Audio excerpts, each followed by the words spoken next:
Blake Baker. I always find it fascinating when a very centric head coach takes over a program, Manny Diaz defense, and then the role of the coordinator under him. So your thoughts about Blake Baker, if you could really tell anything from defensive play during spring or what was talked about.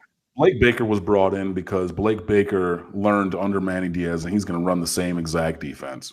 And that defense was number one in America, number one in tackles for loss, number one in passing defense, like fifth in sacks. Havoc rate was up there like number one for defensive line, number three for front seven because the linebackers factor into that as well. I mean, he's going to continue to propagate the same paradigm that we've seen. And I don't see a problem with that. I mean, he's going to coach linebackers as well, but Manny's obviously going to still work with them a little bit. I mean, I know Manny's coaching the whole entire team, but I mean, he's not going to be hands off, So, yeah, I mean, when you want to be a head coach and you're going to give the reins of the defense up, it makes sense to bring in the guy who replaced you the last time that you left, or 2 times ago. So when Manny Diaz left from Louisiana Tech to go to Mississippi State, Blake Baker had been on that staff as an assistant and then got promoted to defensive coordinator. And go look at Louisiana Tech's defense. I mean, they did some things where they're creating havoc. Obviously, Jalen Ferguson is your new career-leading sack master in college football history.